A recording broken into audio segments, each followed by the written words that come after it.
the good, the bad, and the uncertain. That's what you'll be hearing about in the November monthly market update from Curtis Bosma with HighGround Dairy. And we're also bringing you an update on the federal milk marketing order with HighGround's Alex Gambonini. What has happened, what the final decision means, and where we go from here today on the Up-Level Dairy Podcast. This is the podcast for dairy farm owners, managers, and advisors who are committed to profitability, sustainability, and excellence. I'm Peggy Coffeen, and it's my mission to bring you the conversations that will up-level your skill set and your mindset, so you can be a top performer in the dairy farming business. This episode is brought to you by HighGround Dairy. HighGround Dairy provides global dairy market intelligence, insurance services, futures and options brokerage, and advisory programs to a diverse range of dairy market participants throughout the supply chain. Information shared in this podcast is for educational purposes and is not a solicitation to buy or sell commodities. Opinions expressed are current as of November 19th, 2024 at 10 a.m. Central Standard Time and only represent the views of the speaker and not those of HighGround Trading unless otherwise expressly noted. Let's get our monthly market update from Curtis Bosma with HighGround Dairy. And we're back here for our November HighGround Dairy monthly markets update with Curtis Bosma. Welcome back, Curtis. Hey, Peggy. Thanks for having me back again. And Curtis, every month we lean on you to give us the insights from the world that you live in and have your pulse on every single day, and that's the markets around dairy and surrounding dairy. And so what's been going on in the month of November? Well, it's been a busy month. There's been a lot of changing things happening in the market. We sort of broke the streak here. We had some really nice upward price momentum for quite a while that we've been talking about here month in and month out. But we started to see a little bit of a chink in our armor here. We're starting to see some pressure on both Class 3 and Class 4 futures. Looking at Class 3 and all four quarters of 2025, we're down about 90 cents from where we were about a month ago for Q1. The rest of the forward curve, Q2 through Q4, is down anywhere from 57 to 74 cents a hundredweight. So we're starting to see a little bit of erosion there. When we look at Class 4, Q1 hasn't moved quite as much. We're down just 12 cents a hundredweight there, but we are seeing the pressure coming in for the rest of 2025 with futures from Q2 through Q4 down anywhere from 42 cents a hundredweight to 64 cents a hundredweight versus where they were a month ago. So that's definitely a shift from what we were looking at a month ago. And when you look at that momentum and that downward pressure, Curtis, we know markets go up and down. What's your gut read on the ability for a rebound anytime in the foreseeable future? Yeah, so I think looking at the markets and the way to think about things going forward here is I kind of like to break this into like what we'll go through is three sections today. So for our first section, we could talk about the good, then we'll talk about a little bit of what's going on with the bad, and then we could talk a little bit about the uncertain, because there are some questionable items out there right now that I think are very open for debate. I can kind of give you my 2 cents on what we're seeing, but I think there's a lot of interesting things going on. But first, we'll start with some good news, at least. Give us some good news first. Give us the good stuff first, Curtis. So there is some positive things going on from an overall margin perspective for dairy producers. And the first thing that I think is easy to highlight is what's going on with feed costs. We've seen a lot of downward price pressures on both the corn and soybean meal markets. We've also seen alfalfa hay grinding to some recent lows as well in terms of how that's pricing right now. A lot of that, we know the crop from this year for both corn and soybeans was a big one. Weather cooperated and everybody had a pretty good harvest here. We did see a little bit of a downgrade in the last WASDE report from USDA on the corn crop, which added a little bit of support there. But all things considered, we're still looking at some corn prices in these future months that are historically at the lower end of the range. When we're looking at the protein side of things, so soybean meal, canola meal, everything that kind of falls into that category, we have seen some fresh contract lows for the soybean meal market. I think there's some interesting things going on specifically in that market going ahead. I know November was a big month because we had an election this month. And now that we have kind of this incoming Trump administration, there's going to be some changes with kind of two things primarily. Number one is kind of the outlook for the biofuel policies. I think we're likely going to see some shifts there, which could change the way we look at some of those different biofuel inputs going forward. We still have a large amount of soybean crush capacity that's either recently been built or is currently in construction, so that's going to be able to affect that. But changes in biofuel policies are also going to change crush margins for soybeans and soybean meal. So that'll be something to monitor pretty closely. But I think the larger looming issue that we're watching going forward here with the new administration, I think Trump's been very outspoken about the use of tariffs as a strategic tool. I think we all remember what happened last time, specifically with commodities that are heavily reliant upon an export market outside of North America. We saw what happened in the soybean market specifically, and I think there's some anxiety going forward for the soybean complex that if we are going to see some sort of trade tensions between the US and China, that we are going to have some big challenges ahead, since we do rely on the export market for a pretty significant portion of the usage side of the soybean balance sheet. I saved a couple of good things also, not only for the feed cost side of things. I know we could talk about how great feed costs are all day long, but as I mentioned earlier, we did see some downward price pressure in the dairy complex.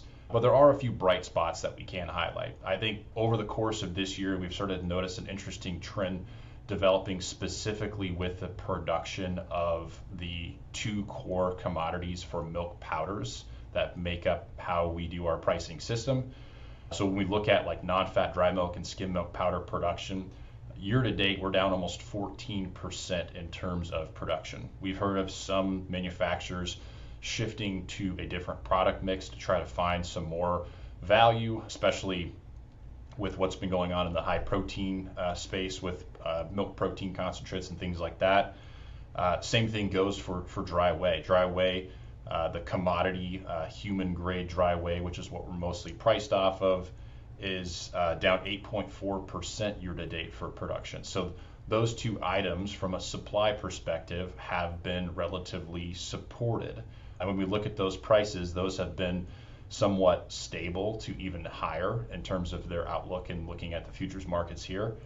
But I think it's important to point out from looking at the formulas for class 3 and class 4, cheese and butter, which are two commodities that we primarily buy and sell here domestically. We're not seeing a lot of export activity in those in terms of the percentage of usage. Those have been struggling. So that kind of alludes us a little bit to the bad. And the bad things that we've been seeing in these dairy markets over the past month is that downward slide in both those cheese and butter markets. I think there's been a lot of conversations going on this year about the billions of dollars that have been committed to dairy processing projects and increased capacity for manufacturing. And a lot of those dollars have been allocated towards expanding class 3 and cheese production. We're starting to see some of those plants come online. We're starting to see some of the impact of those things.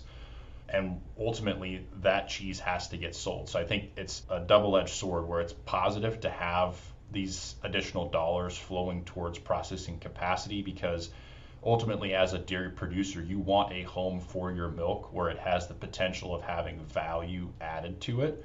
But it also creates a little bit of a challenge, because the way of our pricing system ultimately works is that we're priced for the components and classes of milk off of the sale of the end produced commodity. And if we're producing more of those commodities, then we have more to sell, which puts additional downward pressure on prices. So that's been something to definitely monitor going forward here. I think there's a lot of uncertainty and optimism out there about what's going on overall on the supply side. But if we have the ability to increase this processing capacity, it does weigh a lot on things here going forward. On the butter side of things, again, we've just been seeing a lot more production. That's been something that's been pretty consistent. And with that, we're, again, reliant upon that domestic demand to keep things moving forward. We've highlighted it here at our monthly report for those of you that click through that. Kind of an update here on U.S. butter net exports. We have been net importers of butter for some time. I've caught my wife once buying the gold foil Kerrygold that's ended up in our house somehow. We quickly switched back to a local brand, but it happens from time to time. We're not all perfect in that capacity, right, Peggy?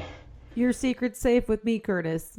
But ultimately, again, that's another market that is heavily impactful on the class 4 equation and how those prices are worked out. So as we've seen a little bit of a downward slide there post holiday demand with a little bit of a reset here in these recent price levels, we've definitely gotten to a point where we're kind of moving into an area where prices have been reset to this kind of lower norm.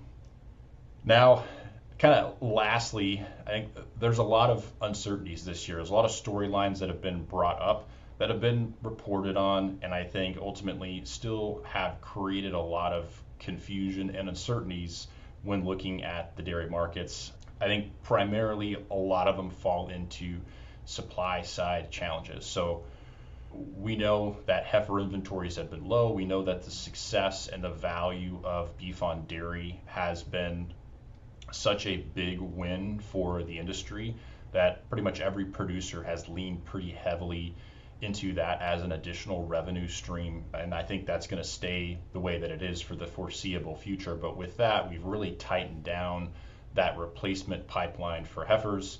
I saw this past month that the value of fresh cows at auction recently surpassed over $4,000 a head.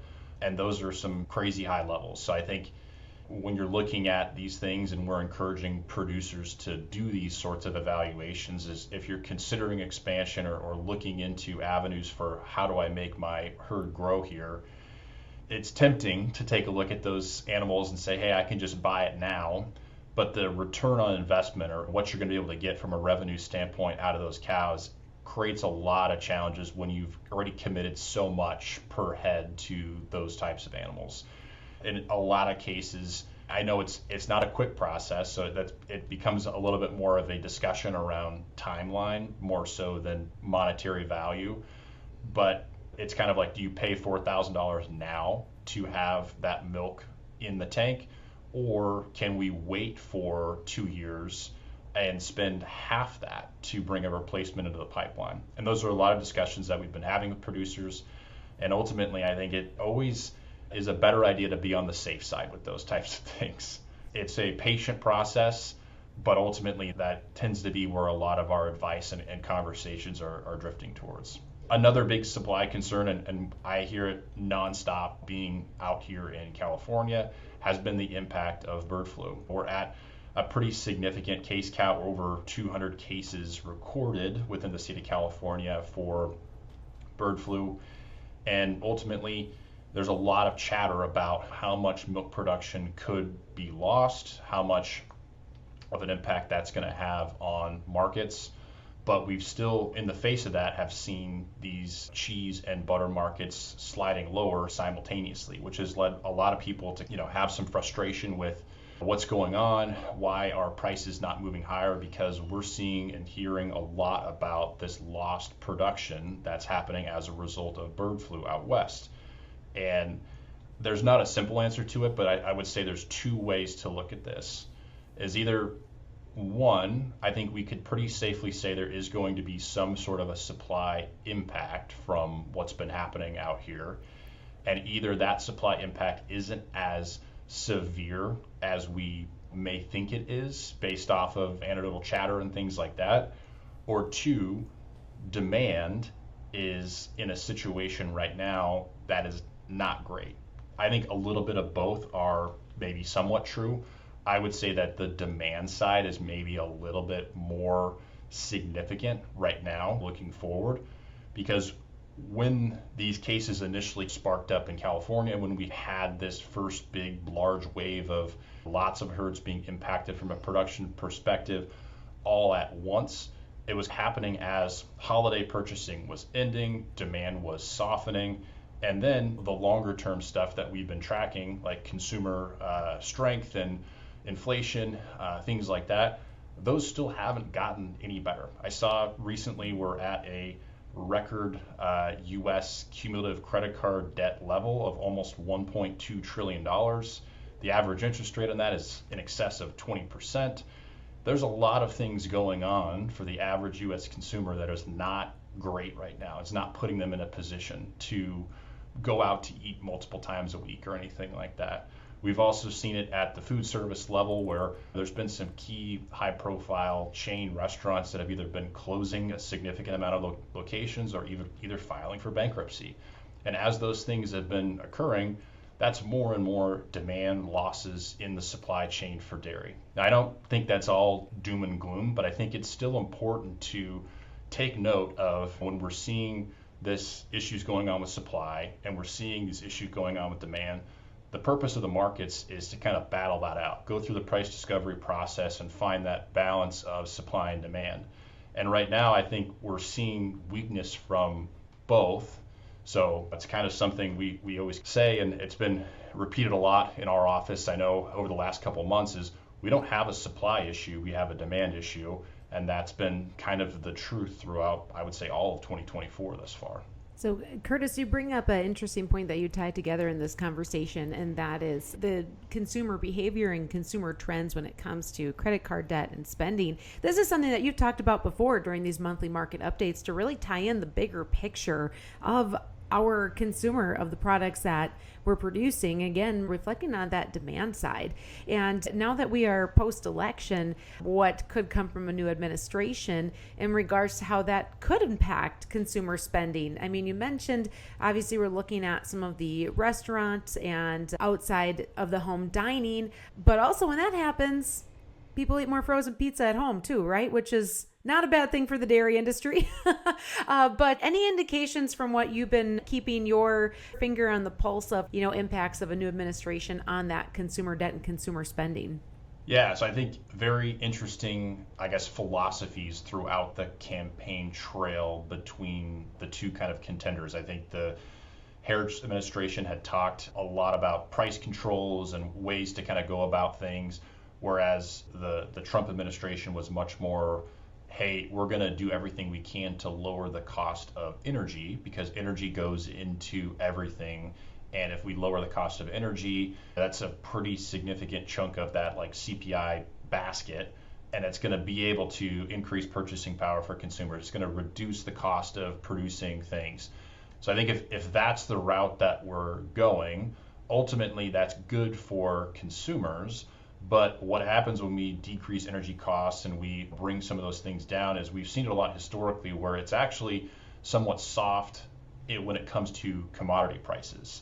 Because in order for consumers to be able to afford things and for things to pass through the supply chain, we do need commodity prices to come down. Energy, in a lot of cases, whether we're talking crude oil or natural gas, is just another category of a commodity. So I think it's something to be mindful of is there are some solutions and we're on, I would say, the eventual path of correcting a lot of these consumer issues. But in order to correct some of those things, we are going to have to see lower prices when it comes to the larger basket of commodities. Well, Curtis, we know we can rely on you to continue to keep us updated on these subjects and the months ahead with your HighGround Dairy monthly market updates. And thank you for jumping in today to share the good, the not so good, and the uncertain things that have been going on, the uncertain movements in the market over the last month. And this November monthly market update from HighGround Dairy, we also have joining us another of the team members from HighGround Dairy, and Alex Gambonini. You have jumped in with us today because one of the areas that you are extremely passionate about, knowledgeable on, is federal milk marketing order. And so I've invited you on today, Alex, to give us an update on what has been going on as you have been following the hearings and now getting to the point of a final decision. You're going to be giving us an update on federal milk marketing order, what happens next in this process, and also how that impacts dairy producers. Alex, welcome back to the Uplevel Dairy Podcast. Hi, Peggy. Thanks for having me back. And for those that hadn't heard Alex before, you can actually head back to earlier this year where Alex had jumped on with us during our Young Leader Featured podcast. And so you can get a little background on Alex, including her extensive history and enjoyment for federal milk marketing order, which makes you an excellent expert on this topic. And so, Alex, this is what you've been living and breathing for the past several months. And so go ahead and give us an update on what has been going on now that we are at the point of a final decision. Yeah, of course. So USDA officially released its final decision on changes to the federal milk marketing order pricing formulas last week on Tuesday, November 12th. I know Peggy previously had a guest on speaking about the recommended decision. So instead of going through everything in the final decision, I'll just kind of tell you about the tweaks between the recommended and finals. But there were just several few changes. The first one was USDA did make changes to all make allowances by increasing them to account for a marketing cost factor. They increased all make allowances by 0.15 cents per pound.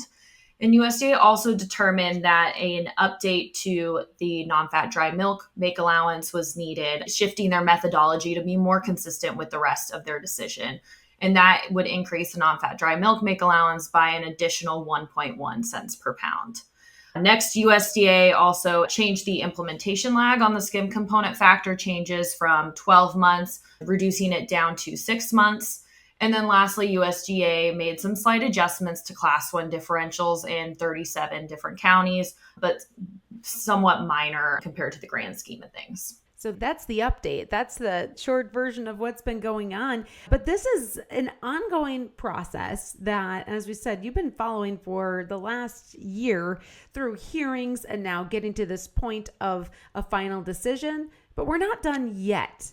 So what are the next steps in the process? What happens now? Yeah, so the next steps are really key for dairy producers. So we go into a process called the producer referendum process. And this is where producers get a say in the matter and they actually vote on these changes.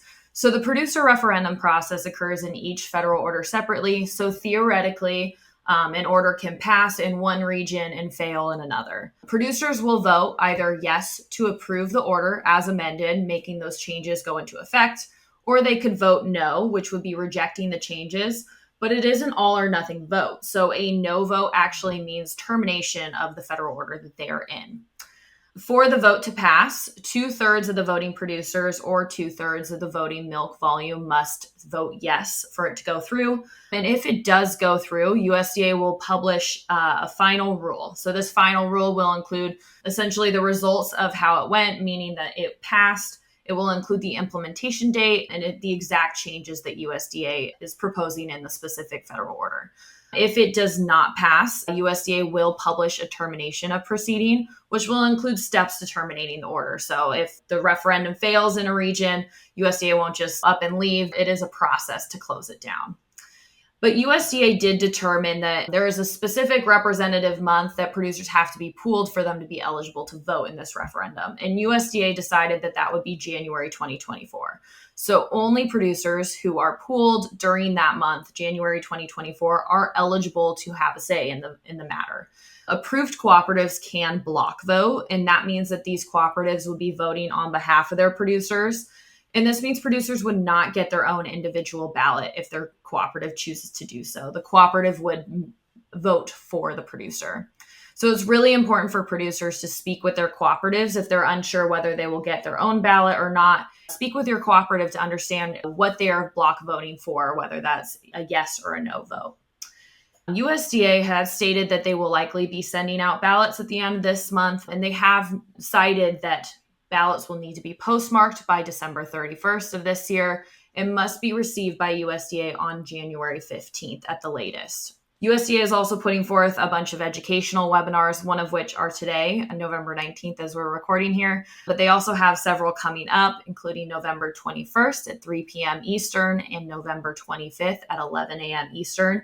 You can find more information on those on their website. But these are just more informational webinars to, again, discuss this referendum process as well as what some of these upcoming steps are.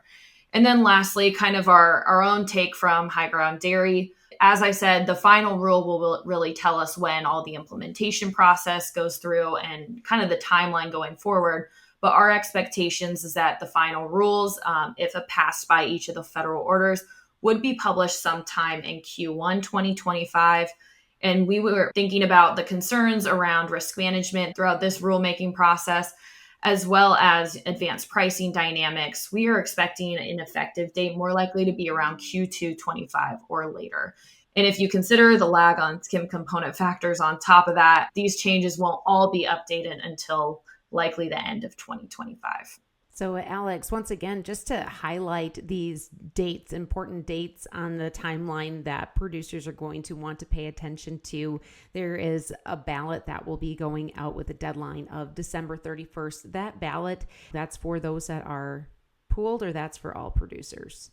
So those ballots will go out to the eligible producers or the approved cooperative. So if your cooperative elects to block vote, you will not be receiving a ballot. So it's really important to ask your cooperative so you understand if you need to be looking for that ballot in your mailbox or not. So that December 31st deadline, the importance of that is, for one, to make sure you're communicating through a cooperative and understanding if you are voting or if the co-op is block voting, so you don't miss your opportunity to have a say in this process. And the deadline for all of those to be received is January 15th. But then we're looking out at what has been at first targeted as a Q1 final ruling. Correct. Yes. So final rule would be essentially the results. And that final rule would include, yes, that the order was approved. And then at that time, USDA would put in that rule when all these changes would be effective. I see. So by Q1 or possibly Q2, in case things go a little bit slower than anticipated, we're looking at, in the next 6 months or so, having a direction and an indication of what these next steps look like for a federal milk marketing order.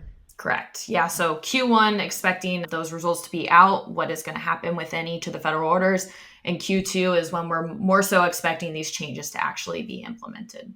And Alex, now we've been talking about the specifics of the proposed revisions, what came through with that final decision, and the steps of getting to this final ruling. But let's zoom out for a moment. And what does this all mean at the end of the day for the dairy producer? What is the dairy producer impact that we're talking about here? So I think there's a lot of different things that could come out of these changes. But at the end of the day, like looking at this for producers, I don't want producers to think this is a golden ticket to more revenue in their milk check. These are modifications to modernize a very outdated system. We have not had changes in the pricing formula since, I think, 2008. So it's been a very, very long time. And USDA deems that these are the most reflective of current market dynamics, and these will provide for the most orderly marketing conditions going forward. But any kind of large changes like this will have unintended consequences that will occur. And these are things that we just can't quite quantify at this point. But at the end of the day, when we think about this vote, you're voting yes or no. So you're not able to pick and choose the amendments that you want passed. So it's important to consider if these aspects are worth it to you and your operation. And federal milk marketing orders do much more than just simply establish minimum prices. But they do a lot of other things like timely and accurate payments for producers, testing and verification, and many more. So it's really important to vote how you feel and make your voice heard and get those ballots into USDA as quickly as you can. Excellent. Well, Alex, thank you for sharing your expertise, and you are clearly extremely informed and passionate about this topic of federal milk marketing order. And at the end of the day, because you grew up on a dairy, your life has all been dairy, this matters to the people that you're closest to and that you care about, and that comes through in the dedication that you have to this subject matter. And for our listeners out there, we always have a link for HighGround Dairy in our show notes for more information, and we'll make sure that we provide as many resources as we can so that you are informed when it comes to making your own decisions and putting the power in your hands for federal milk marketing order for any changes that could be coming in the next year. And so, Alex, thank you for jumping on with us today, and glad to have you back here on the Up Level Dairy podcast. Thanks, Peggy. You just heard from Curtis Bosma and Alex Gambonini with HighGround Dairy. HighGround Dairy provides global dairy market intelligence, insurance services, futures and options brokerage, and advisory programs to a diverse range of dairy market participants throughout the supply chain. Make sure to check the link in our show notes for more information from HighGround Dairy. I'm Peggy Coffeen, and thank you for listening to the Up Level Dairy Podcast.